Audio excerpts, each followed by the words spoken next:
As parents, you will definitely want nothing but the best for your children. Clear path to success will ensure a child's life to prosperity, as well as in all parts of society, especially given the sheer influence of technology, and in this case leads to digital careers. A couple things in mechanism and rebuttal before I move on to my arguments. Firstly, on what is our stance? Two things. Firstly, we'll tell you we do not support their child's choice to deprioritize formal education in favor of pursuing digital creative skills or career.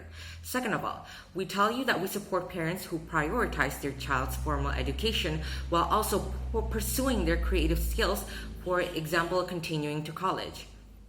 Before I move on to my first argument, I'm going to rebut a couple of the things the Prime Minister says. So, firstly, they tell us that they will prioritize middle-class family economically as having sustainable source of income. Three responses to this. We'll tell you that we need to understand that middle-class people are not always safe from the hindrance of incoming probabilities such as money shortage and unexpected situations that will lead to a degrade of class. With sustainable source of income that they had should be used for a wiser and much better option. For example, a child shouldn't have to worry about working night shifts just because of the worst case happening.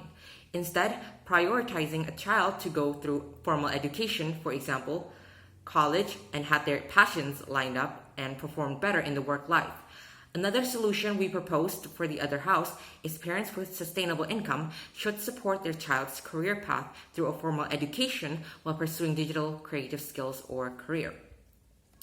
Then PM tell us that opportunities for work are evolving. To be able to obtain those opportunities, you have to go through many hardships, and to be able to guarantee an opportunity, one must have relations.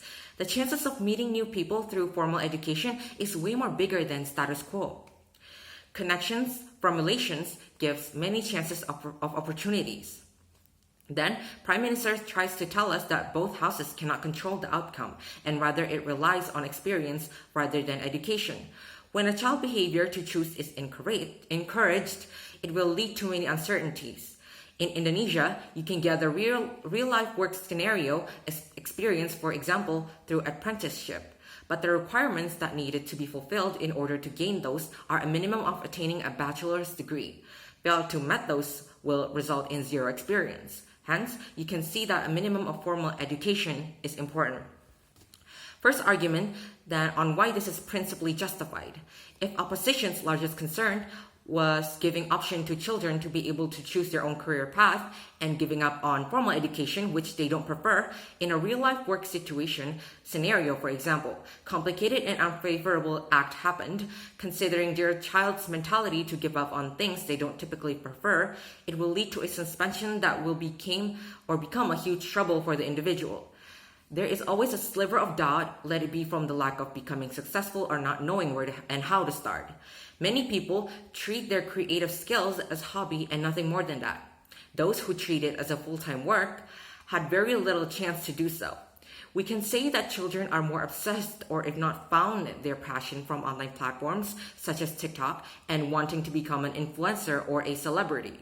But some celebrities or influencers don't become one because of luck and point of interest. Acknowledge that some were born with a silver spoon and some don't have the privilege to do so. Whereas people who went through years of formal education opens more doors of opportunity. In this 4.0 era, we believe that technology have definitely prevailed over anything else.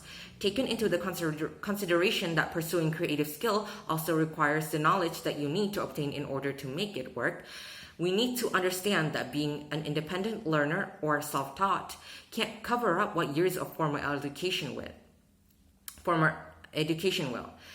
The effects of online related is diverse on its own, and trends that are very much temporary come and go. People who rely on social media tend to wait on opportunities to come, leading to gaps of unknown results. Deprioritizing will soon enough lead to children dropping out of school or even skipping, making them undermined, condemned, and marginalized. Second argument on how it leads to more benefits.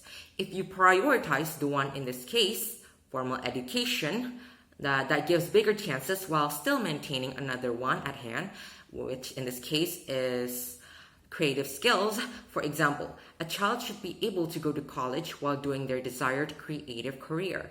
In doing so, it will boost their mental to think and act positively and productive. Learning beforehand with a self-paced learning can also become the source of knowledge and therefore open up other possibilities. For example, a child can learn intuitively after their school has ended.